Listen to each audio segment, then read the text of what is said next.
Good afternoon, good morning, and good evening. This is episode 17 of the London Property Podcast. I am Marius Nazare, and this is. I'm Chris Mulry. That's right. And we're back here for another episode of the London Property Podcast. We've seen quite a lot of engagement on our YouTube videos, and actually, this week's question of the week will be a comment that somebody left. It's a question that somebody asked in one of the episodes that we did 2 weeks ago.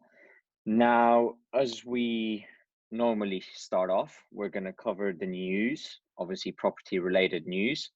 And this week we have quite a very, well, it's a positive article considering that we've had quite a lot of negativity.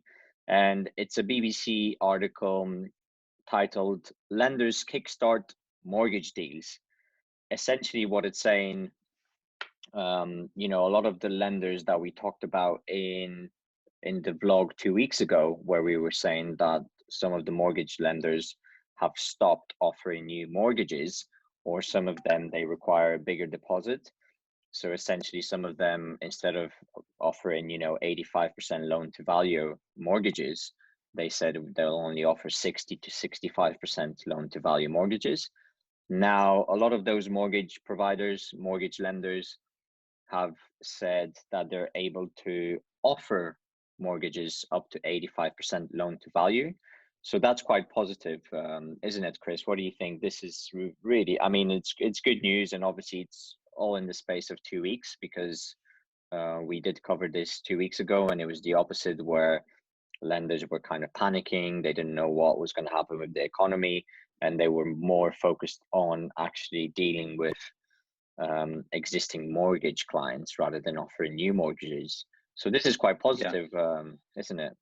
Right at the very start of the problem, when the lockdown was first introduced, I think a lot of the lenders drew up the drawbridge very, very quickly, because ultimately they don't know what's going to happen with the economy, how the government's going to react, if there's going to be liquidity in the economy.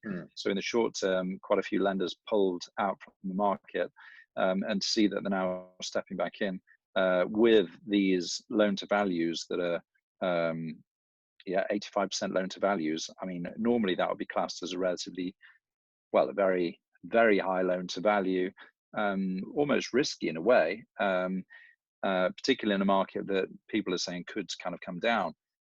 So the fact that they're doing this kind of shows that the government are pretty much going to do whatever it takes to shore up the economy, prop things up, make sure there's liquidity out there. It's a really good sign, actually, and it needs to be done if the market is to be to kind of be juiced up to be going forward. There's some big potholes in the market at the moment, in every single market, and it really depends on, is the government going to come there to kind of backfill these potholes in order to make sure we try to get a smooth ride all the way through this. That's super good news. Yeah, exactly. I mean, look, for example, the article talks about Nationwide, which is one of the UK's biggest building society and one of the biggest lenders. And at the start of the lockdown period, they stopped offering deals above 85% loan to value, right? So they weren't lending on anything unless you had the other 25%. Obviously, from Wednesday this week, they've resumed lending up to 85% loan to value. So that just shows that they're able to deal with the situation a lot better. Halifax also followed suit, Santander, exactly the same. And in this article, they also talk about Virgin, who are also obviously now resuming some of the mortgage offering that they had for new customers. So it's all positive. And like you said, even the article talks about, in a way, obviously the post-lockdown recovery for the market should also be swifter now that we have this kind of measure and people are able to take new mortgages. So hopefully this will facilitate. I mean, it's a very small step. There's still a lot of uncertainty, and there's still a lot of unknowns in the market. But in a way, this is probably one of the very few positive news that we've seen this week in the property kind of news section. And it's good that lenders have the confidence to offer new mortgages to people. I guess again, the situation changes from week to week. We were talking about completely the opposite of how the very same mortgage people were not offering new mortgages 2 weeks ago. Yet here we are 2 weeks after, and we're talking about something positive, and now they're kind of in a position where they can deal with new applications and new mortgages. The article talks about, as a matter of staffing, that was a big issue because a lot of businesses had to adapt with the fact that majority of their staff would be working from home, and you're talking about IT infrastructure, and obviously the priority was to deal with inquiries, perhaps with inquiries for existing mortgage people that were looking for a repayment or they were negatively impacted in terms of finances. So obviously those members of staff clearly had to focus on those people. But now, as people kind of get accustomed with working from home and the systems are in place, lenders are able to go back to offering new mortgages. So it is positive. Perhaps the only positive news that we've seen in the last week or so, which is good, and hopefully there'll be more to come. But we have to be very cautious here because anything can happen, and it all depends of how long the lockdown will go on for, which nobody we don't know now. Some people are saying it'll be until autumn, some people say until summer. It's just unpredictable, really. So that's good. So one news article today is saying until the end of the year. There you go. Right. So there's so much information out there. It's very hard to know exactly what's going to happen, or to essentially it's like having a crystal ball and everybody's trying to guess what will happen, what will not, etc. There's a lot of panic as well into the market. Some people say the markets will crash. Some people are more positive. So ultimately I think it'll be somewhere in the middle, like it's always been. Perhaps, we don't know. So it's interesting, isn't it? Because every buyer that we speak to, they think that this is the market's going to crash, and every client that we speak to thinks, what, it's fine. London will get through this. Might be a few percent correction, but a lot of our clients just think, well, we'll just kick the can down the road a few months and we'll be fine coming out of this. So it's a very, very different perspective depending on whether you're a buyer or a seller. exactly. And we're obviously the brokers kind of in the middle, and very interesting times at the moment. A few other news points of the week. Comes no surprise. We've got one here. The Property Industry Eye said heavy impacts of COVID-19 on fall through and withdrawals. I have been speaking to quite a few people throughout the industry, and a lot of sales have been put on hold or either renegotiated, but not that many have fallen through. From our experience, we haven't really had any that have fallen through, and from other agencies as well that I've been speaking with, I don't think it's a huge amount of fall through rates. I think people are still going ahead. They might have readjusted slightly. Some have put it on pause. Not a great situation, but I wouldn't say there's been a huge amount of withdrawals that we've seen. Obviously, that could change, and it changed on a week by week basis depending on the figures coming out. And then there's other news here which suggests, it's from a state agency today, and they've said HMRC data suggests that there's going to be a high level of activity, after the lockdown finishes. And the basis behind that was the transactional levels have been increasing a lot going into the start of the year. And that trajectory coming out of Brexit with Boris and a bit of positive coming in the market, all of that has now kind of been put on hold because of this. And they expect that kind of momentum, or that, the people who've been holding off for the past 2 years because of Brexit, all of a sudden thought, well, it's kind of getting resolved, let's come into the market. That those people are still backing up. So it's kind of, it's over 2 years worth of people just kind of waiting and backing up. And a lot of these people are first time buyers wanting to buy their own home.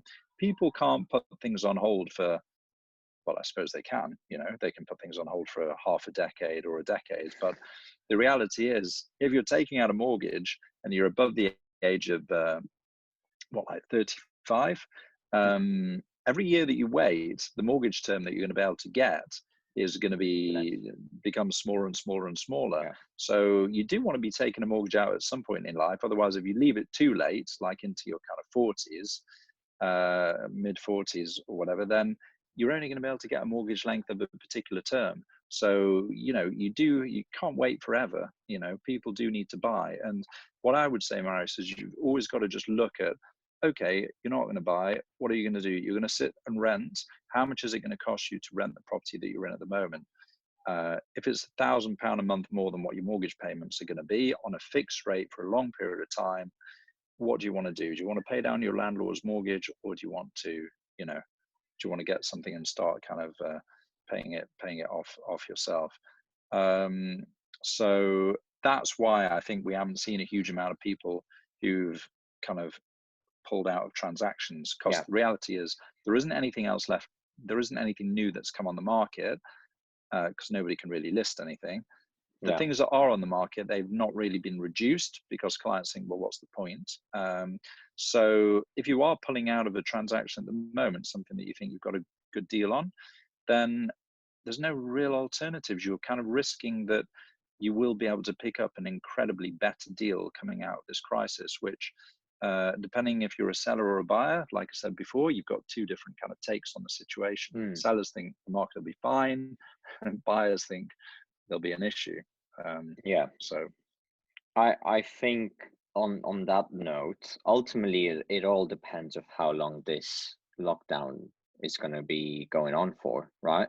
There's no doubt the market will see a correction, and obviously it's so important to look at different areas, not just within London. Okay, yes, you're looking at the country, definitely there's so many different regions, and certain parts are going to be affected a lot more based on what the unemployment figures will be, which in some parts will be a lot higher than other parts, right? But even within London, London has micro markets, and it's so important to distinguish between the different areas, because some parts of London, some areas in London, will see potentially a massive reduction in prices if this thing goes on for much longer than ever, let's say summer. If it goes into the autumn, definitely. Obviously the other parts where you've got a different demographic, potentially not, but there will be some corrections, and it all depends of how long we're going to be in lockdown for. People are pausing in transactions. They're not pulling out, they're not withdrawing, they're just putting a pause. They want to see how long this will go on for. Will there be an ease of the lockdown measures? That will have a massive impact of where we are and where we will be with the property market post COVID-19, because yes, I can see people's point when they say, oh, it's going to be, prices are going to come down by this much, let's wait. And at the same time, some sellers think not much is going to happen. It depends, if you've got an overpriced property, there will be some things happening, and that will start with essentially you being more realistic of what the actual value of that property is. Asking prices are never really the true value of a property. But again, offers that have been agreed before the lockdown and they were priced correctly, they haven't pulled out. They're going ahead. We potentially have a completion happening next week. I don't think it's going to happen by tomorrow. Monday, right? We've exchanged during this period. There's another property which we mentioned, I think, last week, where we essentially exchanged, and obviously the completion, it's a chain transaction. So those kind of properties that have been priced correctly, ultimately people are still exchanging and completing, and we're not the only agents doing it. But again, something that's overpriced, it's not gonna move, and potentially it could come down in the future, depending where the market will be. So it's very hard to kind of put your finger on what's going to happen, as positive as we want to be, or some people are very negative, thinking there'll be massive opportunities. we just don't know. I mean, the situation changes every week. Hence why we're doing these news of the week vlogs, so people can kind of stay up to date with what's happening. Of course, you can read a lot of things, but there's so many different sources in the media that, you know, ultimately you have to also know what you're reading and what you're actually taking for fact, or, you know, just some story to try and put some fear into people. But yeah, I guess we'll see, and let's see what next week's news of the week will bring us. Perhaps we might have even more positive news to talk about, or there might be more negative. We don't know. It changes every week. But we are going to go on to the next section, which is question of the week. Now, I'm very pleased to say that this week, the question of the week is somebody that commented on a previous vlog that we did 2 weeks ago. So this is the kind of engagement that we want people to have with us. We want to hear your thoughts. We want to get your questions and opinions. And, you know, like this guy, the question is, as a first-time buyer looking at investing, how long would you suggest to hold off before buying a property? So what do you think, Chris? What would you advise for this? What would you answer? And this guy, he's a first-time buyer, is he? First-time buyer looking to invest, so not an end user. Okay, well, okay, so obviously he needs to go out into the marketplace and find something. He's not already found something and he's worried. Yeah. How long would he hold off? Well, until buying. It's going to be difficult for him to kind of get out and view anything at the moment anyway, isn't it? So I think you really do need to be physically looking around properties in order to make a decision, because it is a big investment. So definitely wait until the lockdown is lifted for a start. Like I say, nothing's going to happen in the meantime in terms of any new properties coming on the market. We haven't noticed pretty much across our whole area that we operate any price reductions, because there's just no value in doing a price reduction now when you can't show it anyway. So there's no harm in holding off right now. You know, there's no harm in that. And then once we come out of the lockdown, I would start looking at that point, because, you know, as soon as you get a bit of traction on the direction and you know that we are coming out of this, it is moving in the direction that things are actually going to be okay, start looking at that point, because you will have quite a few people who are still going to be anxious holding off, but you want to be in the marketplace and finding something at that point. And you're probably going to have some people then who are in a position that they actually do really want to make a sale and make it happen, you know, even if it's only a small fraction of the things that are on the market. Say if you all of a sudden have 4% of people who are extremely motivated, then you're going to be able to get out there and find yourself a good deal.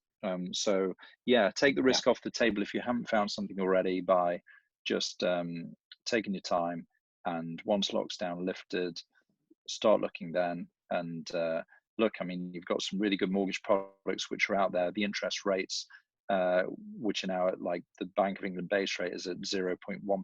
It's the cheapest, you know, central Bank of England rate in the history of the central bank. And I know when I spoke to my broker, pretty much the day that the base rate came down, I'm on a tracker on one of my properties, and that was good immediately for that one, but the others are fixed. Anyway, I was saying, look, can I remortgage the fixed? He was like, whoa, hold off. The bank's not going to pass this on immediately. But now it's been like, you know, what, almost a month or so. This will get filtered through. Like we've only just seen with the Nationwide, they've kind of loosened up the policy because they need to hit those lending targets. These interest rates will be passed down the chain. So get shopping with a broker, see what kind of deals you can get. I would really recommend doing a fix now, because I was always having trackers because, you know, I just didn't think the rates would go up based on, you know, where inflation was at with everything else. But now, anyway, we're not financial advisors, but it's not gonna, I'm going into different territory, but you may as well fix, you know, if the base rate is 0%, 0.1%. What's the point in being in a tracker? Do you know what I mean? Yeah. It can only go up unless they start going negative. So it's a brilliant time to be taking out a mortgage, but just don't borrow more than what you can afford. Yeah. Funny enough, I came to the end of my 2-year fixed period for one of the properties, and I did just going on to basically another fixed period term. And interestingly enough, I mean, yes, I've saved a few percentages, well, not 3%, like I've saved probably 0.5 on the new rate, which is fixed. It's going to be fixed for 2 years. And I was obviously speaking with the financial advisor at the bank, and ultimately, obviously, the Bank of England base rate, which I think it was revised, what was it, the first or second week of March, right? Obviously, a lot of the lenders, that doesn't mean that the rates that they're going to offer are going to be kind of implemented straight away.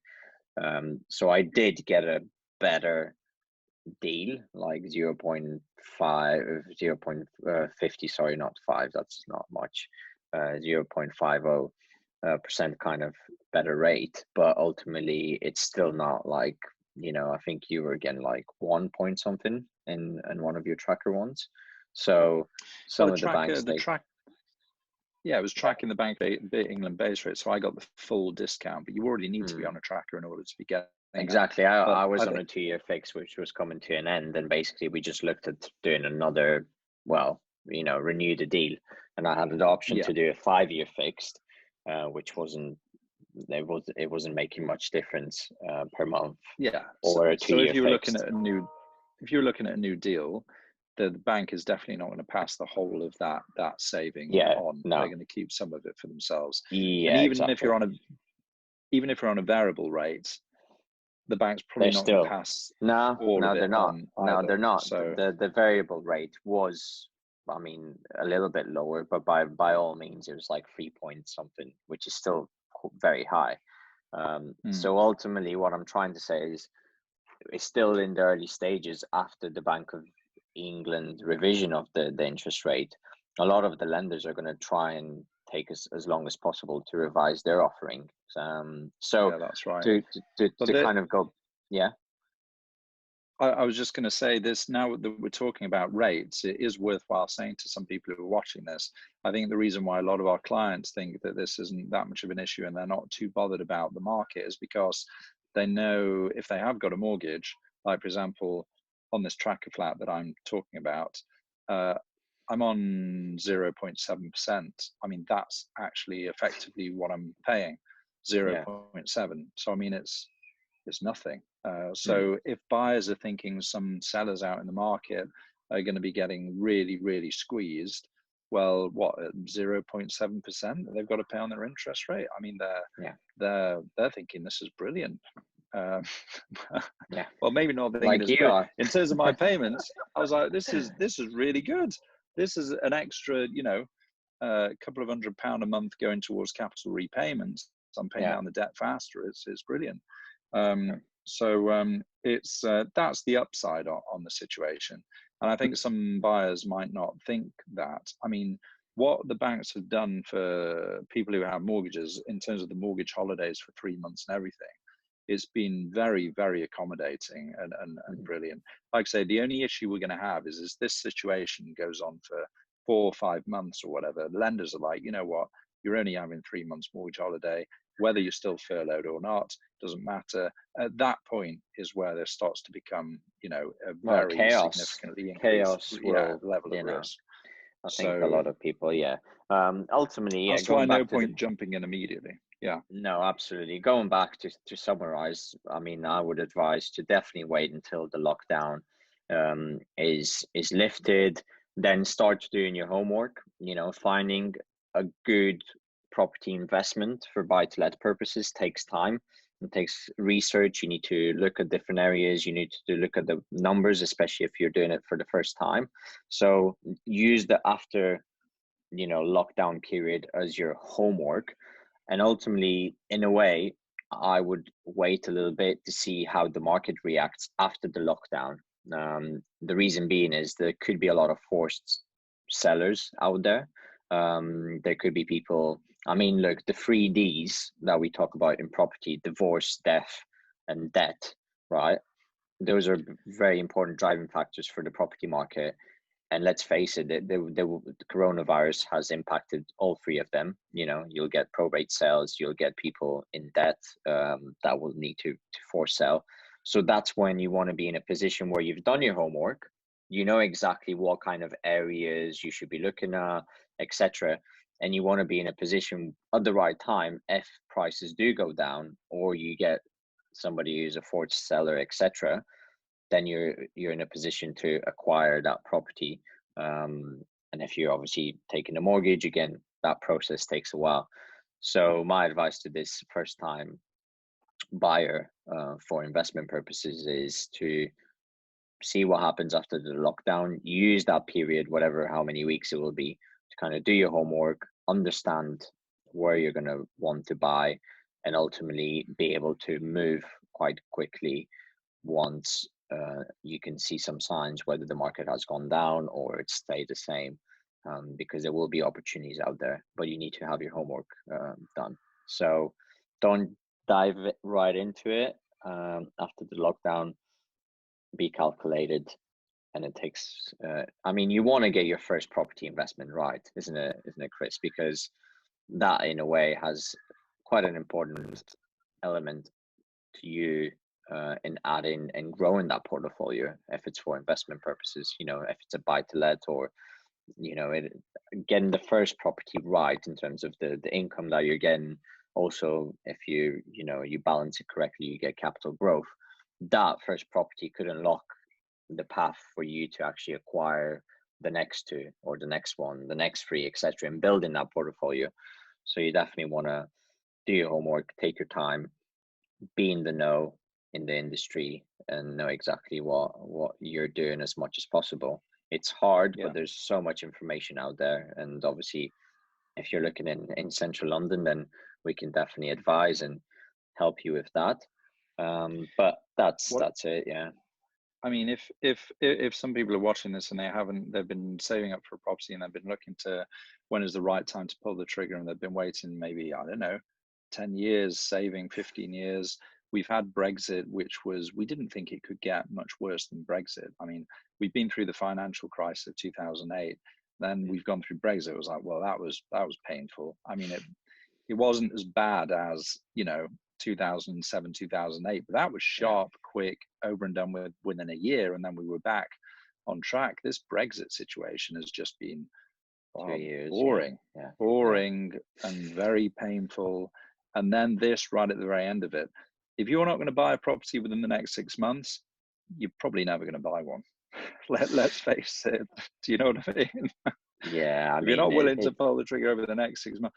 So I think realistically, I think the back half of this year, I think will be pretty good in terms of turnover. Volumes, definitely. Yeah, I can't see how it could be a better opportunity to transact on something. I mean, what else would you wait for in terms of as a buyer to have a good negotiation position? Yeah. I mean, do you remember after the 2008 crash, right? Economic recession, which was quite bad. Obviously, people say this could be potentially worse. We don't know. But do you remember the amount of volumes? Like, we were talking in the office how solicitors were staying up until like late because there was so much volume, because there was people taking advantage of, the prices if they did drop. In this instance, again, there will be an influx of people, cash buyers, and that would be the time to kind of pull the trigger, right? Well, I was working in Notting Hill at that time as an estate agent, and there actually wasn't any volume. In 2008, there was no volume at all. Afterwards, though. Afterwards. Oh, I'm talking about the aftermath. Not during 2008. I mean, everybody was panicking, but I'm talking the first people that started deploying the capital after everything, let's say after the dust settled. So let's say 6 to 9 months after the crisis and everything was like, in flames. The first people that got into the market, those are the ones that got the best deals. Ultimately, those are the risk. Yeah. So 100%. that's what I was And referring. Not in 2008. Naturally, everybody was like, but straight after that, that was the kind of the time. And in a way, this could be the reset, which will set the market in that path. And there will be a period when obviously not many people will be brave and want to take that risk. But like you said, we've had Brexit for the last couple of years. Now we've got this, which could again reset a lot of things. I mean, I can't think of anything worse really. And ultimately, after that, you will have opportunities. So you need to be prepared essentially and do your homework. I guess that's the advice we can give this person. But right, that kind of concludes this week's vlog. What I would like to really encourage people that are watching this, that are listening to us on Apple Podcast or Spotify, or if you're watching this on YouTube, definitely engage. Feel free to leave your comments, or if you have any questions that you want us to cover, we'll be more than happy. Just like this instance, that this is what it's all about. Really, we want people to engage with us, and definitely, if you enjoy the content, please subscribe on YouTube. You'll get obviously updates on our weekly videos. We're also on Apple, Spotify, Apple Podcasts, and Spotify. So you could be washing the dishes, and you could get your weekly fix of property news and insights daily. We haven't got to that stage where we're doing it daily. Maybe one day, but we've got plenty of time on our hands at the moment. I know. Maybe we should. What are we going to talk about? Then I guess they're not really daily articles about the property market. And ultimately, we don't want to become news anchors and just kind of repeat the same news that people are getting to read anyway. So I think weekly is quite good. But yeah, definitely subscribe. Please share it with your friends. If you've got somebody looking to buy a property, or they're they're interested about property, definitely London Property will be able to help. And we appreciate the support that we've been getting in the last couple of weeks.